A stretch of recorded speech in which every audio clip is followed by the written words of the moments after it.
Tranche de couple, les histoires et le monde vitaminé de Guillaume et Max, saison 3.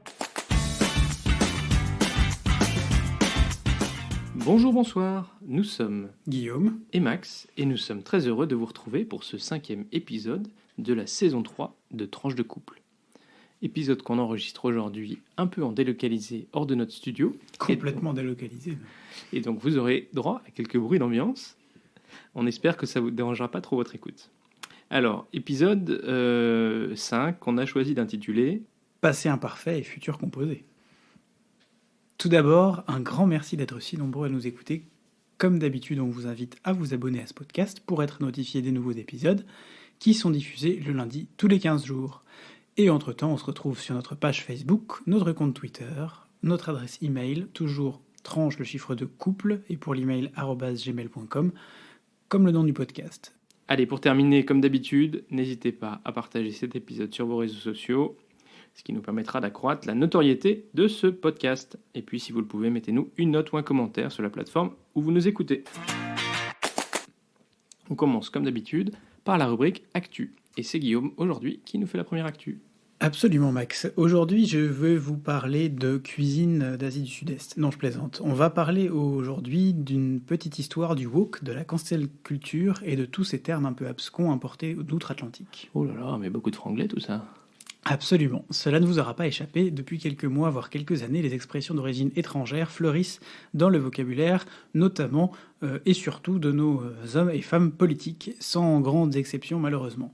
Ces mêmes politiques, de droite, de gauche ou du centre, semblent avoir décidé de les dégainer plus vite que leur ombre, tant ils n'ont en ce moment, évidemment, pas d'autres sujets plus importants à gérer, mais surtout sans forcément savoir ce qu'il y a derrière ces termes.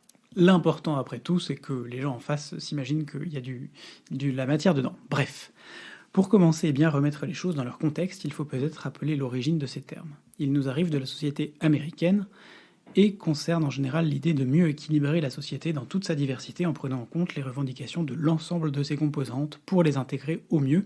Et aux États-Unis, cela concerne en particulier les revendications des habitants d'origine afro-américaine. Nous allons donc parler aujourd'hui de deux termes pour, je l'espère, vous en donner une définition un peu plus claire et vous armer pour mieux comprendre pourquoi ils sont utilisés aujourd'hui, souvent mal ou dans un contexte qui n'a rien à voir avec leur signification d'origine.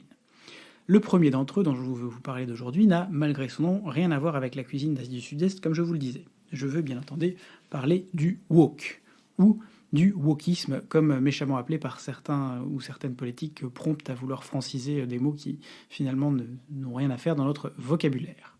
Quelle est donc l'origine de ce mot ? Il faut remonter aux années 50 pour observer la première utilisation du terme woke aux États-Unis, dans le cadre de l'activisme noir défendant l'égalité.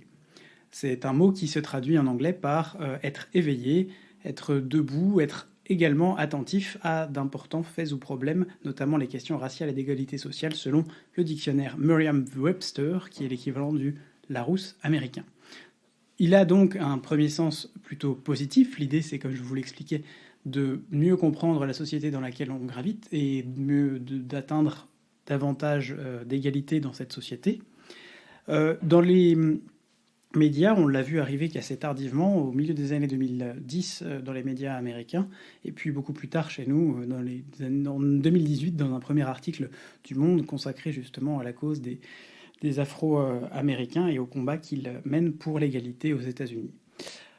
Le problème, et pourquoi ce mot est en fait aujourd'hui un peu connoté, c'est parce que il est utilisé de plus en plus et dans des contextes qui n'ont absolument rien à voir avec son contexte de base, par des politiques de droite comme de gauche, en France mais aussi aux États-Unis, pour décrédibiliser les adversaires. En gros, en ce moment, en France, vous l'aurez remarqué, il faut utiliser le mot woke dans un discours pour attirer une audience. Que ce soit une audience, quand Éric Zemmour nous parle de la décadence et du grand remplacement en marche, ou quand Sandrine Rousseau, à l'opposé du côté des Verts, nous dit qu'il faut se wokiser, se déconstruire et s'exploser pour finir par comprendre pourquoi est-ce que nous devons changer intégralement notre société. Ça n'a pas grand-chose à voir avec l'écologie, on est bien d'accord. Et du coup, ce mot qui, à l'origine, devrait éveiller les consciences, finit par nous endormir une fois de plus, comme toutes les bêtises qu'on trouve sur Internet. Donc une question importante qui se pose avec le woke, c'est est-ce qu'on peut parler d'idéologie ?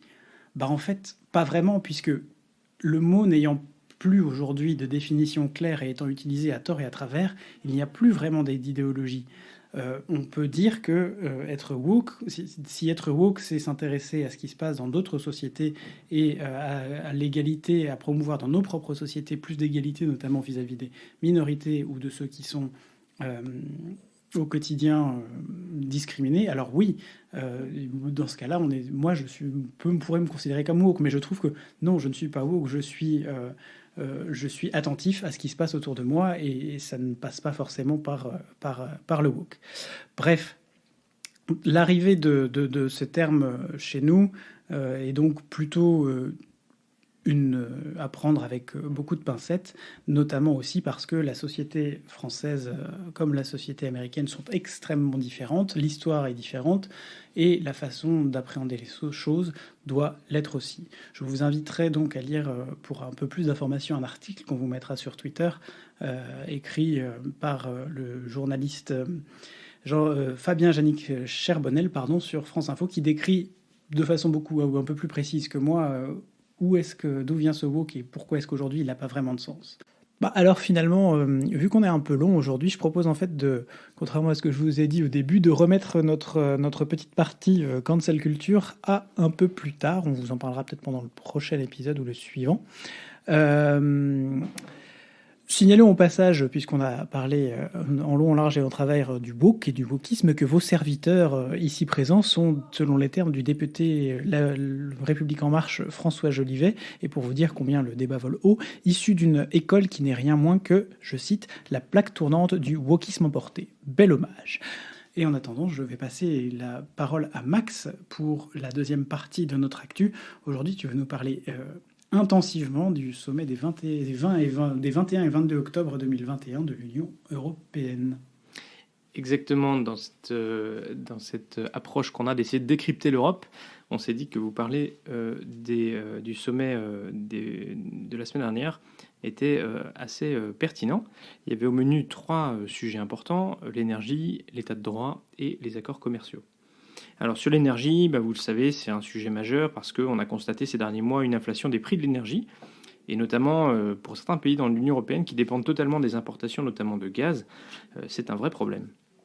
Donc après des heures de négociation, jeudi, les 27 chefs d'État et de gouvernement sont péniblement parvenus à se mettre d'accord sur des conclusions communes s'agissant de l'inflation énergétique.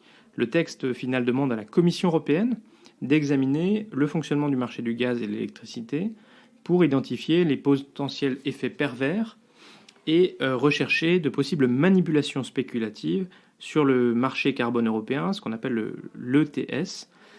C'est sur ce marché que les entreprises s'échangent ce qu'on appelle les droits à polluer, et en fait le prix du CO2 a plus que doublé en un an.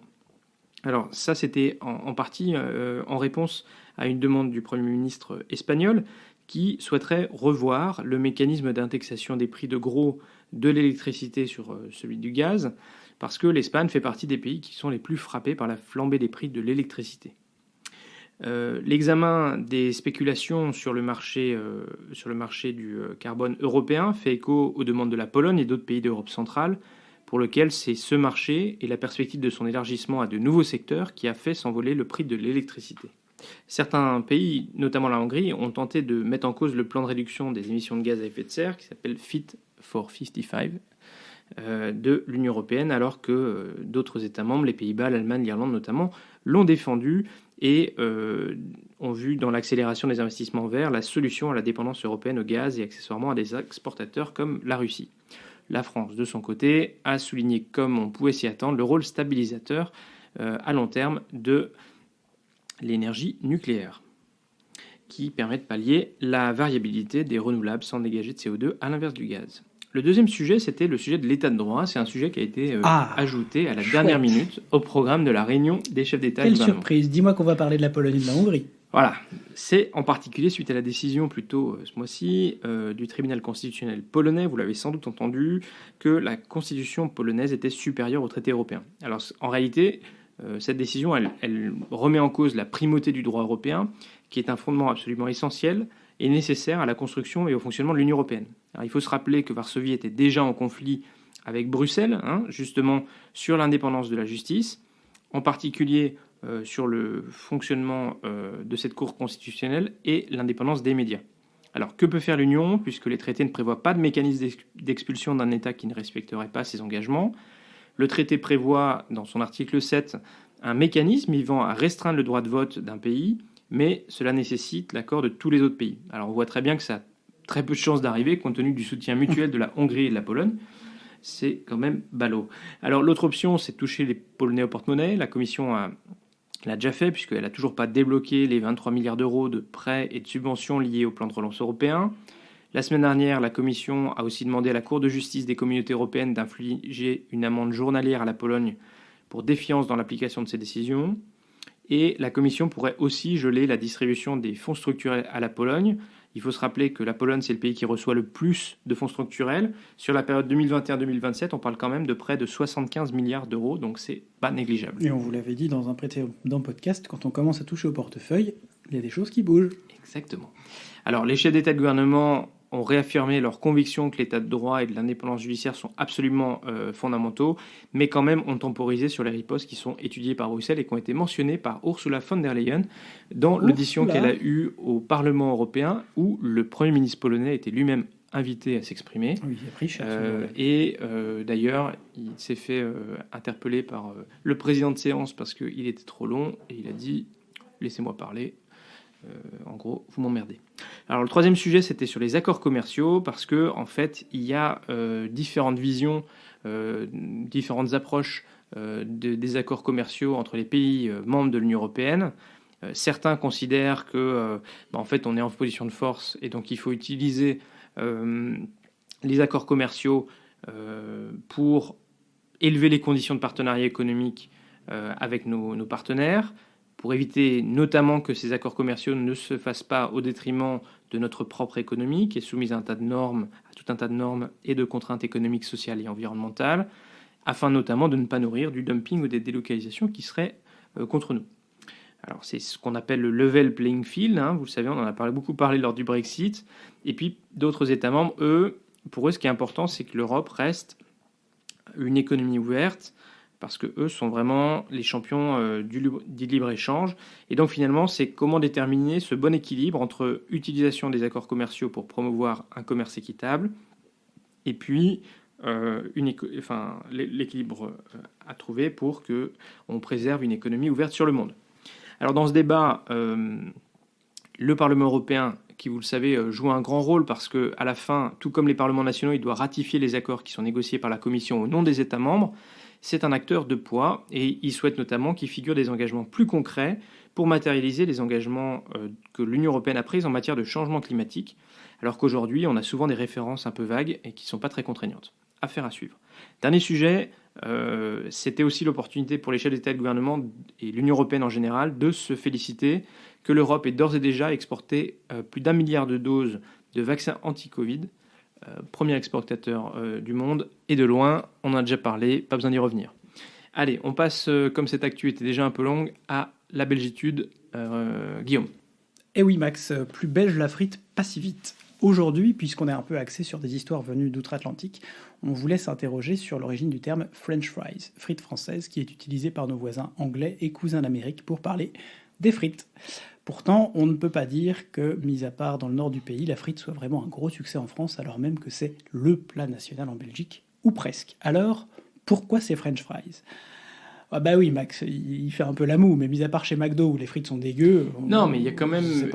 C'est pas notre plat national. Et avec mais des burgers tout le monde qui apprécie ne sont pas un plat français non plus. Les frites... Voilà. Oui. Mais c'est pas le plat national. C'est pas le plat national, tout à fait.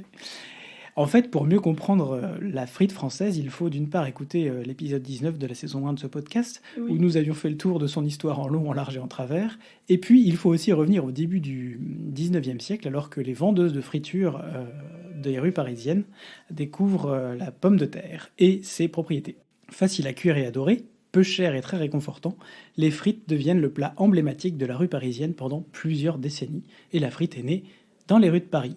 Cocorico, mais comme souvent à Paris, les modes passent assez vite et la frite a fini par disparaître des rues de la capitale pour mieux remonter dans le courant du XXe siècle vers le nord et la Belgique, où elle devient à son tour le plat national. Bûchettes, bûches, pont-neuf, de toute taille et de toute forme, la frite a évidemment évolué aussi dans le temps. On reconnaîtra quand même à la frite belge cette texture si particulière, croquante à l'extérieur et fondante à l'intérieur, grâce à cette double cuisson à 140 degrés pour le fondant et à 170 ou 170 degrés pour le croquant. L'un après l'autre. Absolument, tout à fait. Oui, c'est difficile de le faire en même temps. Mais bon, on peut imaginer dans le futur une évolution de la cuisine qui permettrait de faire les deux. Bref, sans rancune aucune, chers amis belges, on se retrouvera de toute façon, à l'instar des chefs d'État et de gouvernement de l'Union européenne en session ces jours-ci à Bruxelles, autour d'une frite à la friterie Antoine ou à la place Flaget, et les plus téméraires iront même jusqu'à commander une fricandelle, même si l'histoire ne nous dit pas ce qu'il y a dedans. Merci Guillaume pour ce morceau d'histoire, Absolument, cette tranche d'histoire. Cette tranche d'histoire et remettre les choses en place pour...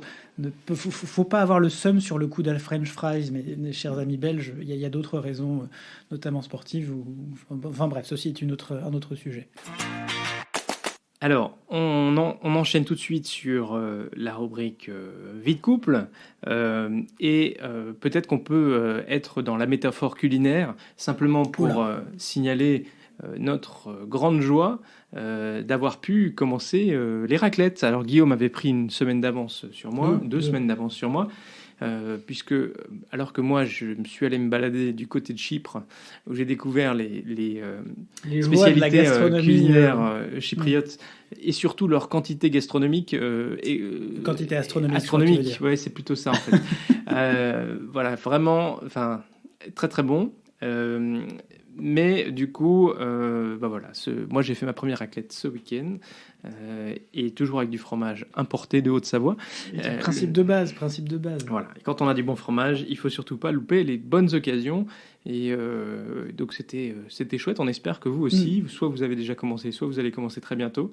On voit fleurir sur les réseaux sociaux, en tout cas, plein de photos et plein de commentaires. Et si vous vous posez la question, est-ce que je peux lancer la saison des raclettes? La réponse est oui. Allez-y, foncez. En plus, il commence à cailler dehors. Mais par contre, si vous nous invitez à une raclette fin novembre, ne vous attendez pas à ce que ce soit la première pour nous. Ça, c'est un petit clin d'œil à Mickaël, qui probablement ne nous écoute pas, mais néanmoins, on a été invité fin novembre à une première raclette. Et ça nous a bien fait rigoler. Sorry, c'est pas chez nous, ça. Alors, dans nos autres actus, en fait, on ressort. Oh mon Dieu, quel enfer. Si, on est ressorti à la base pour aller au cinéma. Ouais, c'est une grande première. Depuis 2 ans, ou un truc comme ça, même un peu plus, je pense. C'est-à-dire qu'on a fait le compte. Le dernier film qu'on a été voir au cinéma, c'était probablement Le Chant du Loup. Je suis en train de regarder de quand il date, mais c'est 2018 ou 2019, c'est quand tu habitais à Paris. J'habitais à Boulogne, donc c'était probablement premier trimestre. Ouais, sorti en 2019, c'était à l'hiver, premier trimestre 2019. Ouais, c'est ça. Donc vous voyez, ça date. Et là, c'était pour aller voir... James Bond. James Bond, oui, parce que forcément... Livre les tendailles. Voilà. Mourir peut attendre. Mourir peut attendre, exactement. Un peu long. Alors, ceux qui aiment on coche toutes les cases du classisme du James Bond, là, vous reconnaîtrez toutes les scènes qui... Voilà, la scène d'amour, la scène des méchants qui vous poursuivent, des cascades, la technologie, des voitures à ne plus en savoir qu'en faire, des balles qui... voilà. Mais c'est vrai que même l'introduction en soi est une histoire à part entière. Oui, c'est ça. Voilà. Mais ça nous ramène loin. Je vous suggère, si jamais vous voulez aller le voir et que vous ne l'avez pas encore vu, on ne va pas vous faire de spoiler, mais de revoir certains épisodes d'avant, notamment Casino Royale. Ouais. Donc si on fait une petite. Si je peux me permettre. Avec les épisodes avec Daniel Craig, puisque c'est le dernier opus pour Daniel Craig. Vous pouvez vous faire une petite revue effectivement des 4 derniers de Daniel Craig. Et puis du coup, en fait, comme on est en région parisienne, voilà, on vous l'avait pas dit, mais c'est pour ça qu'on est en délocalisé. On en a profité pour aller visiter ou en tout cas faire des courses dans le centre commercial de Vélizy 2. En effet, on est allé au cinéma à Vélizy 2 et puis on en a profité puisqu'on était avec ma petite sœur qui vient d'avoir une petite choupie pour aller faire un peu les magasins, un samedi après-midi dans un centre commercial. Mais c'est horrible. En région parisienne. C'est horrible. Alors que déjà on a peu de centres commerciaux en Belgique, voire très peu. Non, on a peu de centres commerciaux de la taille de Vélizy 2. De centres commerciaux, d'ailleurs. Ouais, c'est ça. Ouais, c'est ça. Mais on a peu de centres commerciaux de cette taille-là, et il y a très peu cette culture du centre commercial en ville. Il y en a un ou deux dans l'hypercentre de Bruxelles, et après, il y en a quelques-uns en périphérie, mais c'est tout. Puis on n'y va pas spontanément, nous. Et donc, se retrouver dans cette foule, il y avait un peu de monde quand même. Un samedi après-midi de vacances, ça fait bizarre. Non, puis il faut dire aussi que, malin comme on est, on n'avait pas pris de sac. Donc du coup, on s'est retrouvé à porter 15 000 trucs dans les bras, et puis surtout à attendre que ta sœur fasse son choix de ce qu'elle avait envie d'acheter. Ce qui était très bien, hein, on était là pour ça, pour aussi... voilà. Tout à fait. Mais du coup, c'était moins simple. Absolument. Enfin bref, on vous le déconseille en tant qu'expérience. Après, voilà, on a passé une très bonne après-midi aussi à faire rapidement les magasins, mais voilà quoi. Alors, on voulait en profiter de cette rubrique Vie de couple pour aborder un sujet un peu plus de fond. C'est quelque chose que Claire, à qui qu'on embrasse, nous a suggéré d'essayer de partager peut-être des perspectives sur différentes choses. Et donc, on voulait prendre le thème des souvenirs. Absolument, les souvenirs en famille. C'est un thème qui nous tient à cœur, qui tient aussi beaucoup à cœur à Max. Moi, j'ai la chance d'avoir encore deux grands-parents qui sont avec nous et qui ont plein de souvenirs à partager. Alors moi, je suis plutôt du genre à les écouter quand ils en parlent, mais Max, il aimerait archiver tout ça et avoir une trace de tous ces souvenirs. C'est-à-dire que, en fait, alors bon, moi, du coup, j'ai effectivement plus mes grands-parents qui sont avec nous. Et puis, j'étais quand même plus jeune quand ils sont partis. Et donc, j'ai pas énormément de souvenirs de ce qu'ils ont raconté. Et la mémoire, elle est aussi un petit peu, elle file. Et je me dis que même le fait d'entendre, donc entendre, parce que ça peut être à l'écrit, mais ça peut être à l'oral. Et comme nous, on a la chance d'avoir du matériel qui permet d'enregistrer, notamment des podcasts, c'est aussi peut-être une occasion pour nous plus tard, pour les petits-enfants, les arrière-petits-enfants, d'entendre les parents et les grands-parents exprimer eux-mêmes leurs souvenirs. Et ça, je trouve ça chouette. C'est quelque chose qu'on va essayer de faire aussi dans la cousinade qu'on va organiser du côté de ma famille maternelle. On sera probablement une petite centaine, un petit peu moins d'une centaine. Et l'idée, c'est d'essayer de faire partager des souvenirs au niveau de mes parents et de leurs frères et sœurs, enfin de ma maman et de ses frères et sœurs, de souvenirs de famille qu'on pourrait enregistrer.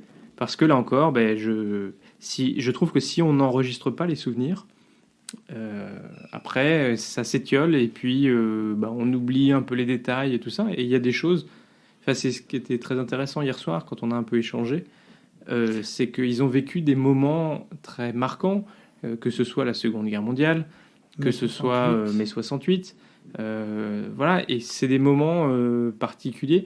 On discutait hier, on avait une discussion très intéressante. J'ai appris hier au détour d'une conversation quand même que j'étais issu d'une double génération de Parisiens. Mon Dieu. Le Jean né à Paris. C'était une grosse découverte pour moi. Je savais que ma mère était née à Paris quand même, mais pas le papy. Oui, parce qu'ils sont auvergnats, mais bon, néanmoins... Mais auvergnat de Paris pour papy. Voilà. C'est... Auvergnat de Paris qui, quand même, du coup, la pratique à l'époque, ça on l'a découvert parce que je ne savais pas. C'était en gros que les parents travaillaient. Quand ils travaillaient tous les deux, ils n'avaient pas le temps de s'occuper de leurs enfants. Et donc, ils envoyaient les nourrissons, en fait, parce qu'il est parti à 3 semaines en Auvergne se faire, se faire élever par une tante, une grand-mère, voilà. De la famille. Jusqu'à ses 14 ans. Et voilà, c'est quand même... Voilà, c'est étonnant, en fait, dans notre société actuelle. Ça serait quand même très particulier. Ça a commencé à changer quand même au détour des années 50, parce que mamie disait justement que ma maman, quand elle est née, mamie qui travaillait pour les postes, pour les PTT à l'époque, n'avait aucune intention de l'envoyer être élevé chez la grand-mère en Lozère, et la grand-mère a un peu insisté quand même pour que ça se fasse comme ça, mais Comprenait pas bon, trop pourquoi comprenait pas, ça se faisait pas comme prévu, comme avant. c'est ça. Mais c'est vrai qu'aujourd'hui, on se dirait pas. Enfin, ouais, non, je sais pas, ça serait pas logique. Ouais. Et puis, dans cette conversation, que malheureusement, on n'a pas du coup le début par enregistré, mais qui était quand même néanmoins très intéressante, bah, c'est vrai que ta mamie. Et c'est le problème, c'est que c'est souvent un bâton rompu, c'est que tu ne t'attends pas forcément à ce que ça arrive et qu'on peut pas tout savoir en enregistré, ou alors il faut se dire que, mais voilà, on n'est pas, Max et moi, nous n'avons pas la même position sur le sujet. Moi, je trouve que c'est assez intrusif de mettre un micro en face des gens et d'attendre qu'ils aient la même spontanéité. On peut sortir aussi un téléphone, prévenir qu'on enregistre avec les très bons enregistreurs de l'iPhone et enregistrer comme ça. Je noterai juste que ta mamie a fait une petite blagounette quand elle a vu que le micro était posé en disant « Oh, mais non, mais moi, j'ai plus rien à dire ». Et puis que finalement, elle a vite oublié le micro après qu'elle a parlé. Non, mais bon. les grosses conversations avaient déjà eu lieu. Ah ben voilà, puis j'ai pas été aidé non plus pour reposer des questions, pour un peu remettre de la sauce dans le... Faut dire qu'il était 23h30 après une raclette. Bon, voilà. Bref, revenons sur le fond. C'est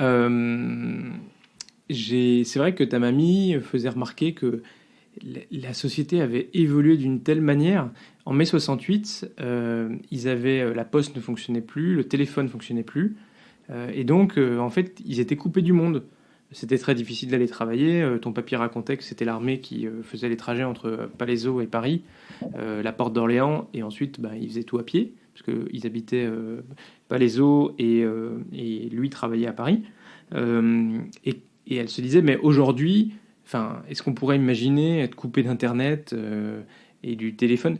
Et j'avais envie de dire que pour nous, ce serait peut-être à comparer à une coupure d'électricité. Je sais pas, mais en tout cas, on s'imaginerait pas, je pense, d'être coupé complètement comme ça du monde. Vous imaginez le confinement s'il n'y avait pas eu Internet? On se serait tiré des balles rapidement quand même. Ouais, ça aurait été un autre délire. Sachant qu'à l'époque, en plus, ils n'avaient pas la télé, donc ils avaient juste la radio. Voilà, donc en tout cas, les souvenirs, oui, c'est... mais ça, je note que ça demande toujours un peu un effort de faire parler les anciens, mais que si on partage pas, en fait, après, on se rend compte que ça nous manque. Et c'est vrai que ta mamie disait que son père avait été fait prisonnier dans la guerre de 14, qu'il avait fait Verdun, mais qu'en fait, il n'en avait jamais parlé. Et du coup, il ne savait pas. Il y a d'autres traumatismes derrière oui, aussi. Oui, mais du coup, elle avait découvert ça, qu'il avait été fait prisonnier en découvrant son matricule après qu'il ait été, parce qu'elle fait de la généalogie, après qu'il était décédé. Et c'est vrai que, voilà, prenez le temps de discuter, prenez le temps d'essayer de poser des questions. C'est très chouette de savoir d'où on vient, et c'est dommage, après coup, de regretter de ne pas avoir pris le temps de partager. Et en général, nos anciens, ils adorent aussi un peu raconter. Et c'est utile pour composer son futur, n'est-ce pas, de parler du passé, de son passé, de savoir d'où on vient, comme tu le dis, Max, et d'apprendre aussi de ce qui s'est passé avant pour faire mieux en général. Exactement. Et pour conclure cet épisode, Max, tu vas nous parler d'une initiative qui a été lancée par... par la ville, la commune d'Ixelles, là où on habite. Absolument. Et l'ouverture d'une vélothèque. Voilà, on va vous parler vélo, pour vous changer un peu. Alors en fait, l'initiative a été prise parce qu'ils ont constaté qu'un des freins majeurs à l'apprentissage du vélo chez les enfants était simplement la possession d'un vélo. Parce que, les enfants grandissent, les vélos, ça coûte cher, et donc acheter un vélo tous les 2 ans, ça devient vite impossible. Et quand on récupère celui du grand frère ou de la grande sœur, il n'est pas toujours en bon état. Alors, du coup, ils ont créé une vélothèque à Ixelles où on peut louer un vélo d'enfant entre 2 et 12 ans pour 20 € par an. C'est une initiative de l'Égevine de la vie de quartier, Gosset, avec les services mobilité de la commune. Donc cette vélothèque, elle a été mise en place le 15 septembre dernier dans un lieu initial avant d'être dans bâtiment final qui est situé au cœur du quartier de Flagey. Il y avait déjà en fait des vélothèques en région bruxelloise, mais le sud était globalement mal desservi puisqu'il y en avait une seule sur la commune d'Uccle. Alors c'est finalement un projet qui est de collaboration citoyenne parce que la vélothèque va fonctionner avec des bénévoles qui ont des notions de mécanique pour aider à entretenir la flotte de vélos et qui vont aussi accueillir les enfants et leurs parents. Donc la vélothèque disposera d'une flotte de vélos neufs qui a été subventionnée par la commune, mais les familles sont aussi invitées, si elles ont des vélos de petits dont elles ne se servent plus, à en faire don. Et donc si le vélo n'est pas en trop mauvais état, vous pouvez l'apporter à la vélothèque et en échange vous aurez un abonnement d'1 an. Donc c'est aussi pas mal parce que du coup ça permet de rapporter un échange de bons procédés. Exactement. Finalement. Donc les ambitions qui sont poursuivies par ce projet, c'est à la fois de promouvoir le vélo auprès des enfants et des familles, de réduire la consommation en favorisant une économie circulaire, de réutilisation et de partage, plutôt que finalement de posséder, consommer, et puis ensuite de mettre à la poubelle ou de plus savoir qu'en faire. Et puis social, parce que ça permet de mettre à la disposition des vélos pour enfants de manière économique. 20 € par an, c'est quand même c'est un investissement, mais c'est quand même raisonnable. De réparer les vélos et puis de rassembler en fait les gens autour de cette initiative, puisque, comme je l'ai dit, ça fonctionnera aussi grâce à des bénévoles. Voilà, on voulait simplement leur faire un petit big up. Bravo, belle initiative. Merci Max pour cette dernière rubrique. C'est déjà la fin de cet épisode. Si ce podcast vous plaît, faites-le découvrir autour de vous et n'hésitez pas à mettre une note sur Apple Podcast, un like sur YouTube ou un pouce bleu sur Facebook. Il est diffusé tous les 15 jours. Alors d'ici là, portez-vous bien. Gros bisous et à très vite pour de nouvelles tranches Vitaminés.